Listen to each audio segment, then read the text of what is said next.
नमस्कार, मैं कीर्ति और मैं आप सभी का स्वागत करती हूं आपके अपने चैनल भिवानी हलचल पर। तो आइए नजर डालते हैं आज की मुख्य खबरों पर। स्वर्गीय सुरेंद्र सिंह की 18वीं पुण्यतिथि के अवसर पर वरिष्ठ कांग्रेस नेता व विधायक किरण चौधरी ने स्थानीय हुड्डा पार्क व चिड़ियाघर स्थित उनकी प्रतिमा पर पुष्प अर्पित कर उन्हें श्रद्धांजलि अर्पित की। तत्पश्चात उन्होंने भिवानी में अपने निवास पर पत्रकार वार्ता को संबोधित भी किया। मुख्यमंत्री मनोहर लाल के भिवानी में 2 अप्रैल से 5 अप्रैल तक के 4 दिवसीय दौरे को लेकर किरण चौधरी ने अपनी प्रतिक्रिया देते हुए कहा कि मुख्यमंत्री को हर माह भिवानी में आना चाहिए ताकि भिवानी का विकास हो सके, यहाँ की सड़कों में सुधार हो तथा नहरों में पानी पहुंच सके। किरण चौधरी ने कहा कि उनके तोशाम विधानसभा क्षेत्र के गांव बापोड़ा की नहर में मुख्यमंत्री के आगमन को लेकर 2-3 से इतना अधिक पानी आया कि पानी ओवरफ्लो हो गया तथा किसानों की तैयार फसल पानी से लबालब हो गई, जबकि इससे पूर्व इस क्षेत्र के लोग 1000 से 1200 रुपए टैंकर लेकर पानी खरीदकर पीने को मजबूर थे। वहीं किरण चौधरी ने पत्रकार वार्ता के दौरान कहा कि राहुल गांधी के परिवार ने देश के लिए जो बलिदान दिए हैं उनको देश भुला नहीं सकता। मानहानि के मामले में जिस प्रकार से उन्होंने दुर्भाग्यपूर्ण तरीके से सजा दी गई तथा रातों रात उन्हें निवास खाली करने का नोटिस दिया गया, यह भाजपा की बौखलाहट है। उन्होंने भाजपा पर आरोप लगाया कि भाजपा लोकतांत्रिक रूप से स्थापित विभिन्न संस्थानों को भी बर्बाद करने पर तुली है। इस मौके पर उन्होंने कहा कि वे भिवानी, दादरी, महेंद्रगढ़ क्षेत्र के विभिन्न गांवों का दौरा कर ओलावृष्टि व बेमौसमी बारिश से खराब फसलों का मुआयना कर चुकी है। किसानों को बड़े स्तर पर नुकसान हुआ है। ऐसे में सरकार को चाहिए कि सरकार 50,000 रुपए प्रति एकड़ मुआवजा तय करे ताकि किसान घाटे से उभर सके। आज चौधरी सुरेंद्र सिंह जी की 18वीं पुण्यतिथि है और 18 साल के बाद जो है आज अगर वो यहाँ होते तो सचमुच में बहुत ही दुखी होते देखकर कि जो हालात प्रदेश के हो गए हैं वो सबके सामने हैं। आज पूरी तरह से प्रजातंत्र के ऊपर कठोर घात हो रही है। आप देख ही रहे हो केंद्र के अंदर क्या बात हुई है राहुल जी के साथ। मानहानि का जो दावा किया गया है उसके जरिए जो है आवाज को जो है बंद करने की कोशिश करी गई है। सारा का सारा जिस तरह से जो हालात हो रहे हैं पूरे हिंदुस्तान के अंदर वो किसी के साथ छुपे हुए नहीं। और मैं समझती हूँ बड़े दुर्भाग्य की बात है कि जब प्रजातंत्र के अंदर बोलने का अधिकार भी अगर छीना जाएगा तो फिर रह क्या गया। और जिस तरह से ये सारा कुछ हो रहा है ये प्रकरण ये आप सबके सामने और आप लोगों के जरिए मैं कहना चाहती हूँ कि ये जो हैं चाहे इंस्टीट्यूशंस हो चाहे किसी भी तरह से वो हो, बड़े सैक्रिफाइसेस के बाद जो है हमारे को हमारी जो है प्रजातंत्र हमारे को मिला, हमारे को अपनी आज़ादी मिली। और आज अगर जो है सही तरीके से जो बात किसी के लिए कही जाए वही अगर मानहानि के लिए के जरिए जो है उसके ऊपर एक तलवार की तरह लटक जाए तो ये बहुत इससे बड़ा दुर्भाग्य नहीं हो सकता। इसकी हम पूरी तरह से जो है इसके विरुद्ध में और आलोचना करते हैं और सारे लोगों के अंदर ये बात आ गई है कि जो है ये इस तरह की जाति जो करी गई है, अब घर को भी घर से भी जो है बेदखल करा जा रहा है। तो ये नहीं है कि घर बार की बात नहीं है, लेकिन जिस तरह से करा गया है सारा प्रकरण इससे ज्यादा दुर्भाग्य की बात और कोई हो नहीं सकती। भाइयों की कि जिस तरह से आज हरियाणा जो है वो कृषि प्रधान प्रदेश है और कृषि प्रधान प्रदेश होने के नाते हमारी पूरी अर्थव्यवस्था जो है वो कृषि पे आधारित है, लेकिन कृषि जिस तरह से पिछले 10 सालों में पिटा है ऐसा तो भगवान कभी ना करे। 3-3, 4-4 फसलें जो हैं लगातार बर्बाद हुई हैं। पहले कपास की फसल बर्बाद हुई थी, उसके मुआवजे की बात कही, वो आज तक मुआवजा नहीं आया। फिर उसके बाद बाजरे की फसल बर्बाद हुई। एमएसपी की बात करते हैं, वैधिक रूप से जो है एमएसपी को दर्जा नहीं दिया गया है। जब कहा यह था कि किसान आंदोलन जब खत्म करवाया था कि वैधिक रूप से एमएसपी का दर्जा दिया जाएगा, उसकी कोई चर्चा तक नहीं है पार्लियामेंट में। केंद्र की भाजपा सरकार की तानाशाही कांग्रेस के शीर्ष नेता राहुल गांधी की संसद सदस्यता को खत्म करने के खिलाफ शुक्रवार को शहर के निजी होटल में पूर्व सीपीएस एवं महेंद्रगढ़ के विधायक रावदान सिंह व अखिल भारतीय कांग्रेस कमेटी के सदस्य संदीप सिंह पत्रकारों से रूबरू हुए। इस अवसर पर विधायक रावदान सिंह ने कहा कि केंद्र की भाजपा सरकार संयुक्त संसदीय समिति द्वारा जांच कराए जाने से इतना डर क्यों रही है। अडानी घोटाले में दूध का दूध और पानी का पानी करने के लिए इसकी संयुक्त संसदीय समिति से जांच की मांग कांग्रेस कर रही है और करती रहेगी। बीजेपी का यह आरोप झूठा और हास्यास्पद है कि राहुल गांधी ने ओबीसी समाज का अपमान किया है। देश के ज्वलंत मुद्दे से जनता का ध्यान भटकाने के लिए बीजेपी ओबीसी के मुद्दे को तूल दे रही है। उन्होंने सिलसिलेवार तरीके से बताया कि राहुल गांधी की संसद सदस्यता रद्द करने की तैयारी कब और किन कारणों से की गई। उन्होंने इसके पीछे भाजपा सरकार का डर बताया। राहुल गांधी की संसद सदस्यता रद्द करने की तैयारी 7 फरवरी 2023 से हुई, क्योंकि राहुल गांधी ने अपने 50 मिनट के संबोधन में सरकार और अडानी के रिश्ते की कलई खोल कर दी थी। उन्होंने कहा कि भारतीय न्यायपालिका के इतिहास में आज तक अवमानना के लिए कभी भी 2 साल की सजा नहीं मिली है। यदि यह सजा एक दिन भी कम रहती तो राहुल गांधी की संसद सदस्यता खत्म नहीं होती। इस अवसर पर अखिल भारतीय कांग्रेस कमेटी के सदस्य संदीप सिंह, ठाकुर लाल सिंह, ईश्वर शर्मा प्रधान, प्रेमवती गोयत, अभिजीत लाल सिंह, प्रदीप गुलिया सहित अन्य कांग्रेस कार्यकर्ता मौजूद रहे। सम्मानित साथियों और विशेष तौर पर पत्रकार भाइयों, तब प्रथम तो मैं आप सबका धन्यवाद करता हूं कि आपको जो हमने एक निवेदन किया और उस पर आप सब लोग यहाँ सम्मिलित हुए, उसके लिए आप सबका कोटि कोटि धन्यवाद। रहा सवाल आज की इस प्रेस कॉन्फ्रेंस के मकसद का, आप सब अच्छी तरह से परिचित हैं कि पिछले कुछ दिनों से जब 23 तारीख को राहुल जी के खिलाफ सूरत के अंदर एक केस में सजा दी गई 2 साल की और साथ ही अगले दिन उनकी डिस्क्वालिफिकेशन की गई और उससे अगले दिन उनके जो रेजिडेंस है उसको खाली करने के लिए आदेश किया गया। देखिए, प्रजातंत्र दुनिया का सबसे बड़ा हिंदुस्तान है और इस हिंदुस्तान के अंदर आपने तकरीबन 76वां साल हमें इस आज़ादी को लगा हुआ है। कांग्रेस ने कितना बलिदान दे करके इस आज़ादी के मकसद को हासिल किया है और राहुल गांधी उस परिवार से संबंध रखता है जिस परिवार ने एक नहीं 2-2 शहादतें दी है, जिस परिवार ने इस हिंदुस्तान को एक दिशा दी है। जब शुरुआत करें हम मोतीलाल जी से, तो उन्होंने 1928 के अंदर आनंद भवन को कांग्रेस के लिए समर्पित किया था। उसके बाद नेहरू जी आए। देश आज़ाद होने के बाद नेहरू जी ने इस देश की तरक्की और चौमुखी विकास के लिए, खास तौर पर हम दक्षिणी हरियाणा के, खास तौर पे हिमाचल, पंजाब और हरियाणा के लोग इस बात के लिए उनके शुक्रगुजार है कि उन्होंने भाखड़ा जैसी एक स्कीम दे करके यहाँ के क्षेत्र को, यहाँ के किसानों को पानी की आपूर्ति करने का एक बहुत सुनहरी अवसर दिया। और उनके अंदर भी कोई रिसर्च एंड डेवलपमेंट नाम की कोई संस्था उसके अंदर नहीं होती थी। आज हम विश्व को एक तरह से मुकाबला करने के लिए, कंपटीशन देने के लिए हिंदुस्तान से बढ़िया व्हीकल बना के एक्सपोर्ट करते हैं। हम सैटेलाइट में कहाँ गए हैं, हम एपीजे अब्दुल कलाम की मिसाइल टेक्नोलॉजी में कहाँ गए। इन सारी बातों का धोतक कोई है तो वो है कांग्रेस पार्टी। और कांग्रेस पार्टी में गांधी परिवार और नेहरू परिवार, इसका हम सदा स्मरण करते रहे हैं, करते रहेंगे, क्योंकि उनके जो किए हुए जो बलिदान, त्याग और काम को दुनिया के आने वाले समय में हिंदुस्तान का कोई व्यक्ति नहीं भुला पाएगा। आज उस परिवार पर राजनीतिक प्रतिशोध की भावना से और प्रजातंत्र की उन कड़ियों को तोड़ते हुए, जिस बात के लिए हमारे पूर्वजों ने अपनी शहादत देकर के देश को आजाद कराया, कि आज तक का एक रिकॉर्ड रहा है कि किसी व्यक्ति पर मानहानि के अंदर 2 वर्ष की सजा की गई हो। ये पहला उदाहरण है, क्योंकि 2 वर्ष की सजा एक मकसद विशेष से हुई ताकि इनकी डिस्क्वालिफिकेशन की जा सके। अगर इस तरह की बातें प्रजातंत्र में होने लगी तो हमारी जड़ें कहाँ चली जाएंगी। ये एक प्रतिशोध की भावना है, वेंडेटा है, प्रजातंत्र के रूप को तोड़ने की बात है, एक तरह से तानाशाही की बात है। हम सब इसके लिए विरोध करते हैं और आज पूरे हिंदुस्तान में नहीं, दुनिया के अंदर इस बात की चर्चा है कि भारतवर्ष सबसे बड़ा प्रजातंत्र देश आज किस परिस्थिति में जा रहा है। दोस्तों, आप लोग चौथे स्तंभ के रूप में जाने जाते हो। मुझे पूरा भरोसा है कि आप लोग इस बात को अच्छी तरह से समझेंगे और लोगों को समझाएंगे कि हम प्रजातंत्र में हैं, सत्ताएं आती रहती हैं, जाती रहती हैं, प्रधानमंत्री, मंत्री, मुख्यमंत्री बदलते रहते हैं, लेकिन इस तरह की परिस्थितियां आज तक कभी नहीं आई जो आज आ रही है।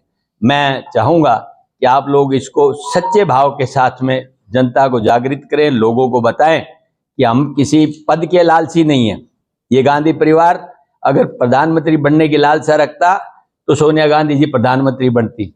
प्रधानमंत्री जी की लालसा राहुल जी को होती तो मनमोहन सिंह जी के टाइम पर उनको स्वयं ऑफर किया गया था। उन्होंने कहा मेरे लिए पद की लालसा नहीं है, मैं देश के लिए कुछ करना चाहता हूँ। शुक्रवार को गांव सांगा में स्थित बीएस इंटरनेशनल स्कूल में पारितोषिक वितरण समारोह का आयोजन किया गया। समारोह में मुख्य अतिथि के रूप में गांव के नायब तहसीलदार सुमेर सिंह व विशिष्ट अतिथि के रूप में जिला परिषद प्रतिनिधि सतबीर ठेकेदार और गांव के सरपंच प्रतिनिधि पहुंचे। वहीं इस अवसर पर स्कूल का रिजल्ट 100% रहने की बात भी कही गई। वहीं जब मुख्य अतिथि के रूप में पहुंचे नायब तहसीलदार सुमेर सिंह से बातचीत की गई तो उन्होंने बताया कि गाँव सांगा में बीएस इंटरनेशनल स्कूल पिछले 9 वर्षों से बच्चों के सर्वांगीण विकास में उनका भविष्य बनाने के लिए कार्यरत है और आज विद्यालय के पारितोषिक वितरण समारोह में मुख्य अतिथि के रूप में पहुंचने का सौभाग्य प्राप्त हुआ। इसलिए उन्होंने स्कूल मैनेजमेंट कमेटी का हार्दिक दिल से धन्यवाद किया। वहीं जब स्कूल के प्रिंसिपल से बातचीत की गई तो उन्होंने बताया कि बीएस इंटरनेशनल स्कूल 2023 के लिए एनसीसी और स्काउट्स को अब की बार शामिल किया गया है। पहली कक्षा से लेकर 11वीं कक्षा तक के विद्यार्थियों को समारोह में अच्छे अंक प्राप्त करने पर प्रशस्ति पत्र व ट्रॉफी देकर सम्मानित किया गया। वहीं जिला परिषद प्रतिनिधि सतवीर ठेकेदार ने बताया कि गांव सांगा में पिछले 22 वर्षों से हरियाणा विद्यालय शिक्षा बोर्ड का कोई भी सेंटर नहीं बनता था, लेकिन बीएस इंटरनेशनल स्कूल को 22 साल के बाद 10वीं और 12वीं के लिए सेंटर बनाया गया है तथा परीक्षाएं भी करवाई गई हैं। श्री सतबीर सिंह ठेकेदार जी और ये बड़े गौरव के पल हैं हमारे लिए।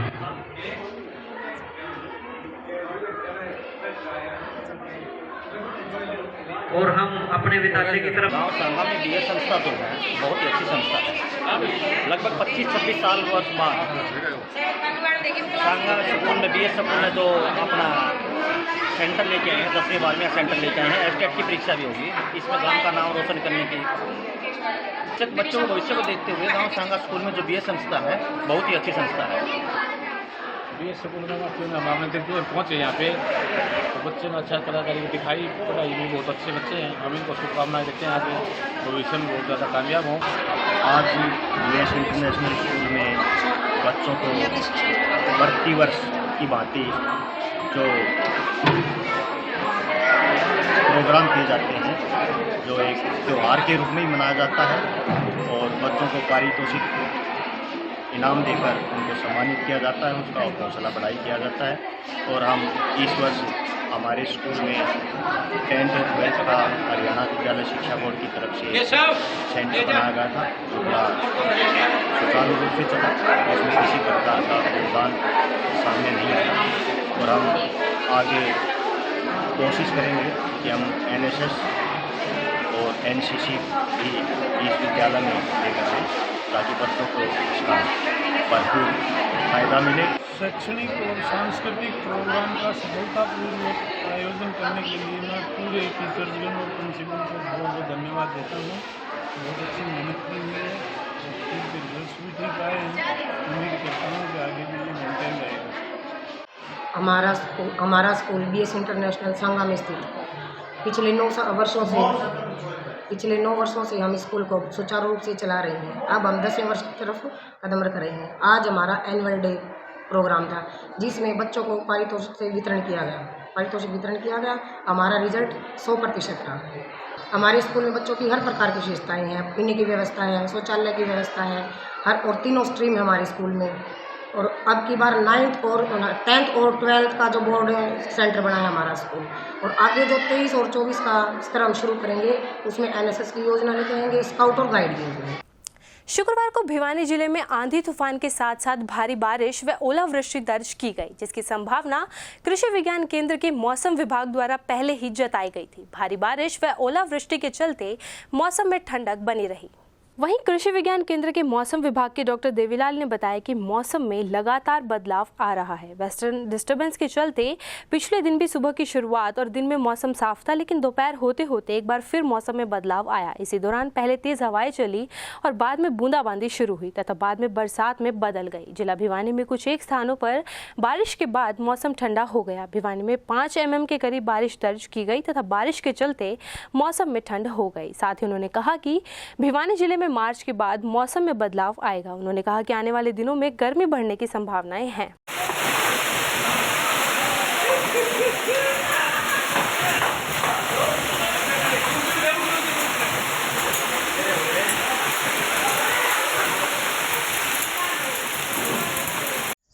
जो अभी ये जो पश्चिम विक्षोभ आया है, इसका जो प्रभाव है वो कल भी देखने को मिला और आज 31 को भी इसका प्रभाव देखने को मिलेगा। इससे आज भिवानी ज़िले में हल्की बूंदाबांदी की संभावना है। तो इसके बाद जो है वो कल के बाद मौसम जो है वो साफ़ होने की संभावना नज़र आ रही है। तो किसान भाइयों से यही आग्रह है कि जिन्होंने सरसों की फसल काट के इकट्ठी कर रखी थी, उनमें बरसात की वजह से गिली हुई है तो उसको सुखाएं, अदरवाइज़ वो इकट्ठी रहने की वजह से ख़राब होने की संभावना हो सकती है। और जो गेहूं की फसल है उसके अभी आगे जो है वो कटाई होनी है। तो ये अभी जो मौसम में बदलाव था, ये पिछले जो अपने मार्च में तीन बार पश्चिमी विक्षोभ आया, जिसकी वजह से मौसम में बार बार बदलाव हुआ और कई बार जो है वो बरसात भी हुई। और इससे अब ये जो पश्चिमी विक्षोभ है, आज इसका प्रभाव जो है वो रहेगा। इसके बाद कल से मौसम साफ हो जाएगा।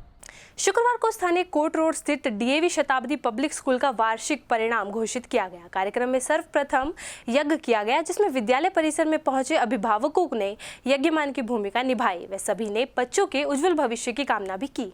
वहीं विद्यालय प्राचार्य जगदीप कौर ने बताया कि विद्यालय का परिणाम 100% रहा, जिसका श्रेय छात्र ने विद्यालय के शिक्षकों को दिया और बताया कि विद्यालय में बताए गए निर्देशों का पालन किया तथा कठिन परिश्रम किया। विद्यालय के प्राचार्य जगदीप कौर एवं सभी शिक्षकों ने विद्यार्थियों के शानदार प्रदर्शन पर हार्दिक बधाई देते हुए उज्जवल भविष्य की कामना की और भविष्य में भी शिक्षकों से इसी प्रकार अथक परिश्रम से बच्चों को शिक्षा के साथ साथ संस्कारिक व नैतिक शिक्षा प्रदान करने की अपील की। इस अवसर पर अध्यापक वृंद ने भी विद्यार्थियों के उत्कृष्ट परीक्षा परिणाम पर हार्दिक बधाइयां दी।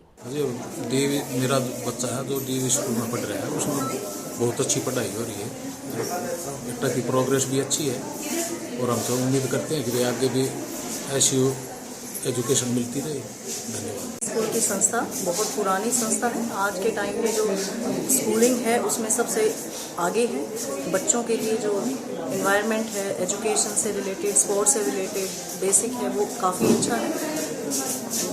मेरे लिए बहुत खुशी की बात है कि डीएवी स्कूल में आके यहाँ पे मेरे बच्चे ने इतने अच्छे मार्क्स प्राप्त किए हैं। उसके लिए मैं आप लोगों का बहुत बहुत दिल से शुक्रिया करती हूँ। मैं चाहती हूँ कि आगे भी मेरा बच्चा इस स्कूल में ऐसे ही फर्स्ट आता रहे और स्कूल का और मम्मी पापा का ऐसे ही नाम रोशन करता रहे। Thank you sir.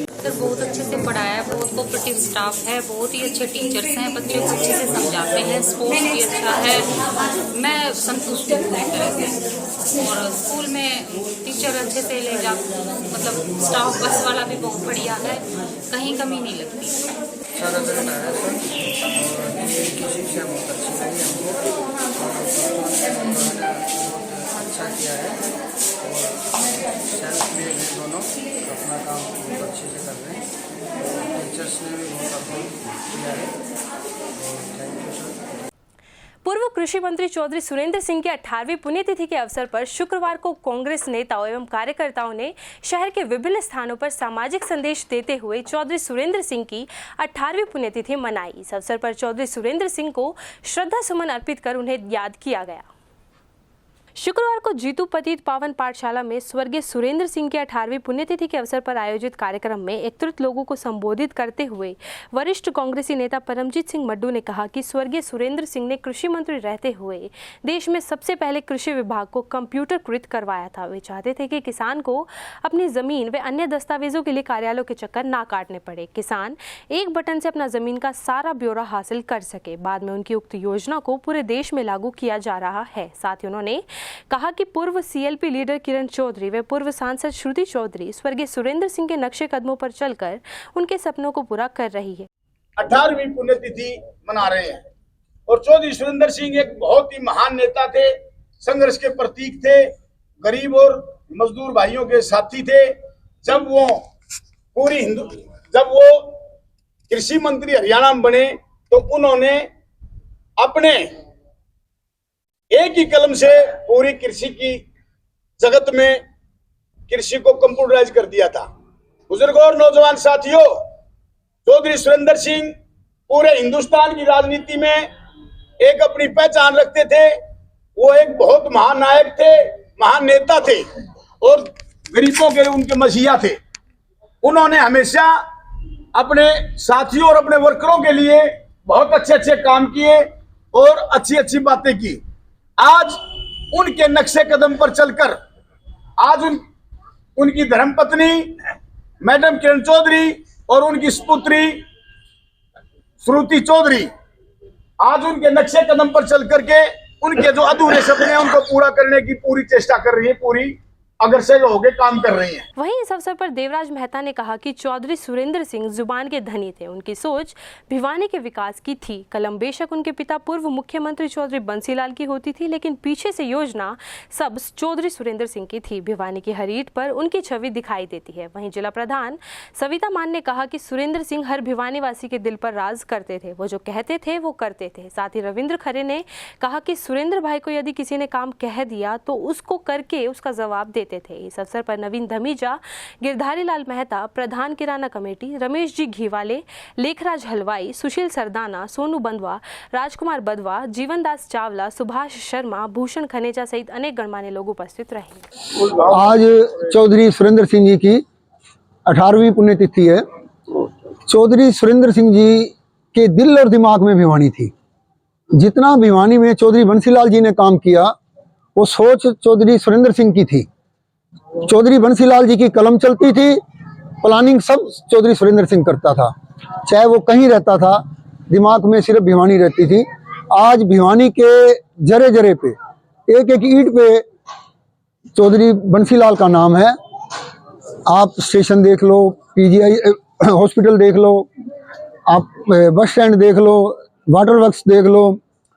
उसके बाद इसी कड़ी को आगे बढ़ाते हुए श्रीमती किरण चौधरी और श्रुति चौधरी ने काम किए।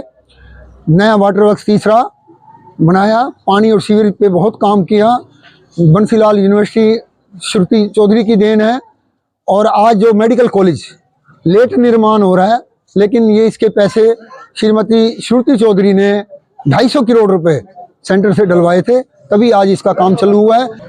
उनकी कमी हम सबको बहुत ही खलती है हमेशा, क्योंकि ऐसे लीडर बहुत ही कम हमारे बीच में आते हैं। क्योंकि सुरेंद्र सिंह जी ने हमेशा अपने जो कार्यकर्ता थे, समर्थक थे, उनको अपना हमेशा एक परिवार माना। उनकी खास बात ये थी सुरेंद्र सिंह जी की, जो एक बार उनसे मिल लेता था तो पूरी ज़िंदगी उनके साथ रहता था, कभी भी उनसे दूर जाने की सोचता नहीं था। ये उनका अपना एक विशेष गुण था, क्योंकि वो हमेशा ही हर कार्यकर्ता को अपना परिवार का एक हिस्सा मानते थे। और सुरेंद्र सिंह जी जबान के धनी थे, इसलिए लोग उन पे विश्वास करते थे। हरियाणा प्रदेश के युवा की धड़कन कहने वाले स्वर्गीय चौधरी सुरेंद्र सिंह की आज 18वीं पुण्यतिथि मनाई गई है वार्ड नंबर 8 में।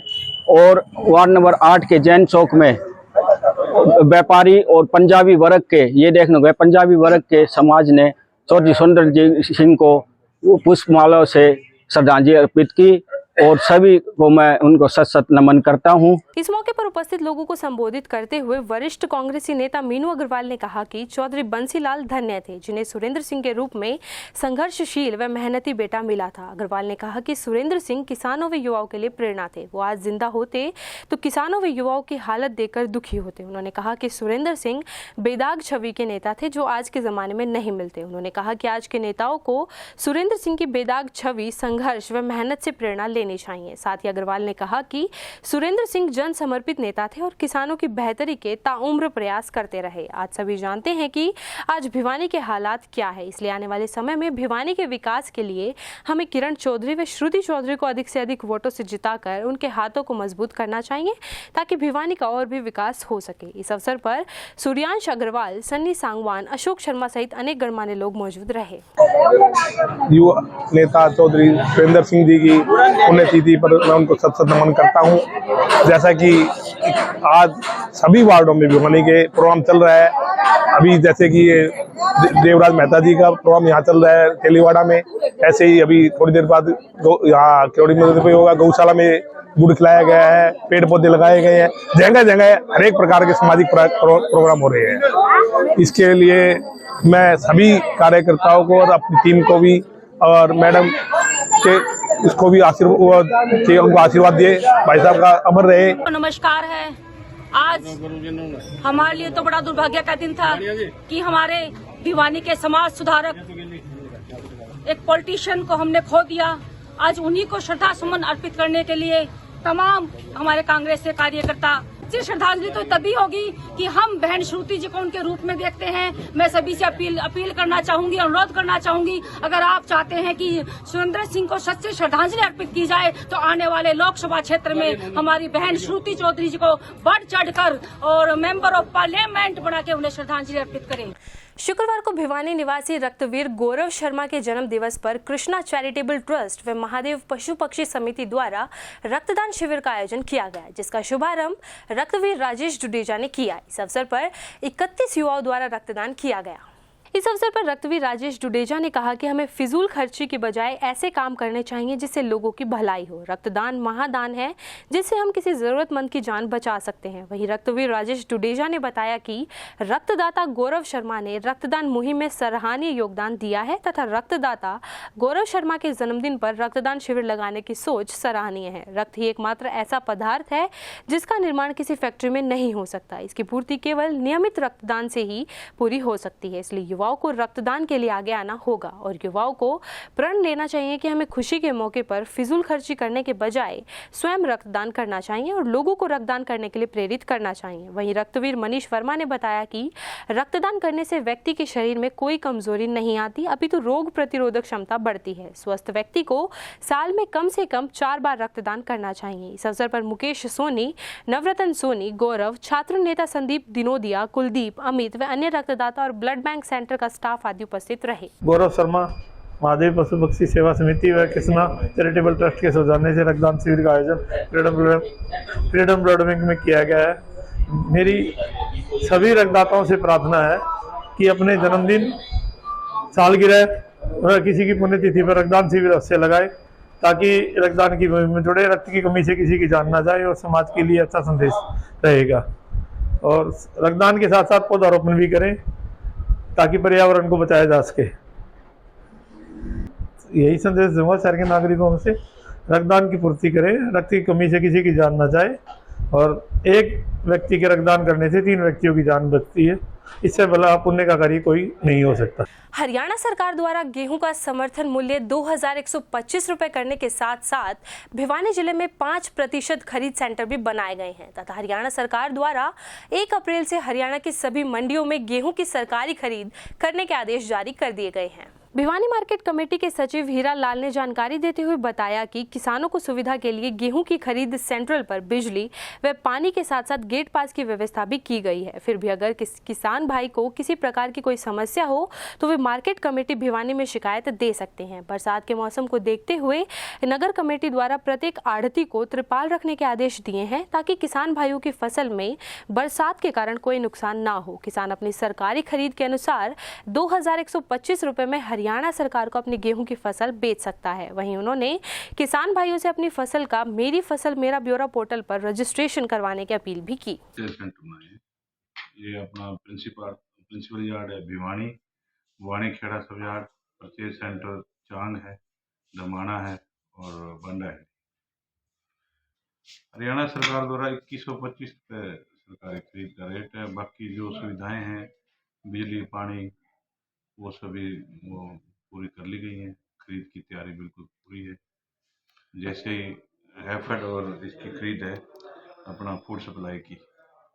सर जो बरसात का मौसम देखा जाए तो सर किस प्रकार की व्यवस्था रहेगी बरसात को देखते हुए मार्केट कमेटी द्वारा? मार्केट कमेटी के पास पर्सनल भी कुछ तिरपाल हैं, वो आड़ती को दे दिए गए हैं और सभी आड़तियों को भी निर्देश दिए हैं कि सभी के पास तिरपाल करेट होनी चाहिए और लगभग सभी के पास है। किसी के पास अगर नहीं है तो देख लेंगे, वो हो जाएगा प्रबंध। शुक्रवार को हनुमान ढाणी स्थित विवेकानंद स्कूल में वार्षिक उत्सव समारोह का आयोजन बड़े ही धूमधाम से किया गया। कार्यक्रम में मुख्य अतिथि के रूप में सांसद चौधरी धर्मवीर सिंह ने शिरकत की। वहीं महंत चरणदास महाराज भी बच्चों को आशीर्वाद देने के लिए विद्यालय में पहुंचे। कार्यक्रम को संबोधित करते हुए मुख्य अतिथि के रूप में पहुंचे सांसद धर्मवीर सिंह ने लड़कियों द्वारा प्रस्तुत किए गए नृत्य व साथ ही बेटी बचाओ का जो संदेश दिया इसके लिए अभिभावकों को और टीचरों को बहुत बहुत बधाई दी। साथ ही उन्होंने कहा कि शिक्षकों को बच्चों को संस्कारवान बनाने के लिए गुणवत्तापरक शिक्षा देनी बहुत आवश्यक है ताकि विद्यार्थी एक सभ्य नागरिक बन समाज में राष्ट्र के लिए अपनी भूमिका अदा कर सके। साथ ही उन्होंने कहा कि वार्षिक उत्सव स्कूल की वार्षिक उपलब्धियों को प्रदर्शित करने के लिए प्रतिभाशाली बच्चों के हुनर को निखारने का भी मंच है। इस मौके पर महंत चरणदास ने कहा कि स्कूल बच्चों के सर्वांगीण विकास की पहली सीढ़ी होती है। यहाँ बच्चा न केवल शिक्षित बल्कि संस्कारवान भी बनता है। इसलिए विद्यार्थियों के प्रति विद्यालय का विशेष दायित्व है जिसका पूरी निष्ठा के साथ निर्वहन करना चाहिए। वहीं कार्यक्रम के दौरान जो बच्चे अच्छे नंबर लेकर आए उन बच्चों को पुरस्कार देकर सम्मानित भी किया गया। देखिए, हमने इन बच्चों के कार्यक्रम भी देखे। 2 बच्चों का कार्यक्रम, जो एक 6ठी क्लास की बच्ची और एक शायद 8वीं क्लास की बेटी थी, और मुख्य संदेश था उनका हेल्थ और एजुकेशन के ऊपर, यानी स्वास्थ्य और शिक्षा। शिक्षा का मकसद है कि हर बच्चा बड़ा होकर अच्छा शिक्षा के माध्यम से, अच्छी शिक्षा के माध्यम से वो परिवार का पालन पोषण भी करे, प्रदेश, देश और समाज को आगे भी लेके जाए। और समाज में आई हुई कठिनाइयां, बुराइयां अगर कहीं से दूर की जा सकती हैं तो केवल शिक्षा के माध्यम से ही हम इन चीजों को दूर कर सकते हैं। किसी चीज की खोज करनी हो, आज आप और हम सब इस दुनिया में जब पैदा हुए, अगर हम अनपढ़ होते तो हमारे पास हम पशुओं जैसा इंसान रहते। शिक्षा एक माध्यम है, उसी के माध्यम से आप लोग, ये आने वाली जो हमारी बेटी और बेटे जो बच्चे हैं, ये आगे बढ़कर देश दुनिया में जाकर अलग अलग क्षेत्र के अंदर आगे बढ़ेंगे। और आज के दिन जो समाज में कुरीतियां हैं, समाज में जो कमियां हैं या किसी चीज की कमियों को दूर कर पाएंगे। दूसरा, स्वास्थ्य के बारे में भी हमारी एक बेटी ने बड़ी विस्तार से तो नहीं, लेकिन केवल पेड़ पौधों के बारे में बताया। अगर हेल्थ ठीक नहीं होगी, स्वास्थ्य ठीक नहीं होगा, तो इन अस्पतालों में चक्कर काटेंगे सारे, और फिर भी इलाज संभव नहीं है। अगर हमें पूर्ण रूप से ऑक्सीजन मिले, शुद्ध खाना मिले, शुद्ध पानी मिले, तो ये बीमारियां अपने आप दूर भाग जाएंगी। इसलिए हेल्थ और एजुकेशन 2 प्रायोरिटी है, केंद्र और प्रांत सरकार की भी, दुनिया के हर देश की भी। शुक्रवार को राजकीय कन्या वरिष्ठ माध्यमिक विद्यालय में वार्षिक परीक्षा परिणाम घोषित किया गया, जिसमें छात्राओं ने अनेक सांस्कृतिक कार्यक्रमों में हिस्सा लेकर विद्यालय प्रांगण में पहुंचे अभिभावकों का मन मोह लिया। शुक्रवार को राजकीय कन्या वरिष्ठ माध्यमिक विद्यालय में वार्षिक परीक्षा परिणाम घोषित किया गया। इस अवसर पर विद्यालय के बच्चों को प्रथम, द्वितीय व तृतीय स्थान पर रहने पर सम्मानित किया गया व ओवरऑल टॉप 10 विद्यार्थियों को भी सम्मानित किया गया। वहीं विद्यालय के प्रिंसिपल ने बताया कि सभी बच्चों ने परीक्षाओं में उत्कृष्ट प्रदर्शन कर विद्यालय का नाम रोशन किया है। आज राजकीय कन्या वरिष्ठ माध्यमिक विद्यालय भिवानी ने अपना वार्षिक परीक्षा परिणाम घोषित किया है, जिसमें एलिमेंट्री के लगभग 530 बच्चों ने परीक्षाएं दी और सभी पास रहे हैं, और उसमें फर्स्ट, सेकंड, थर्ड को हमने सम्मानित किया है। इसके अलावा जो है ओवरऑल जो है टॉप 10 बच्चों को भी सम्मानित किया है। और इसी तरीके से हमने 9th और 11th का भी परिणाम घोषित किया है। उसमें फर्स्ट, सेकंड, थर्ड जो है बच्चों को पारितोषिक परिणाम घोषित करके सम्मानित किया है, और 9th के क्लास के भी टॉप 10 बच्चों को हमने सम्मानित किया है। खबरों का सिलसिला यूं ही जारी रहेगा। मुझे और भिवानी हलचल की टीम को दीजिए इजाजत और बने रहिए आपके अपने चैनल भिवानी हलचल के साथ।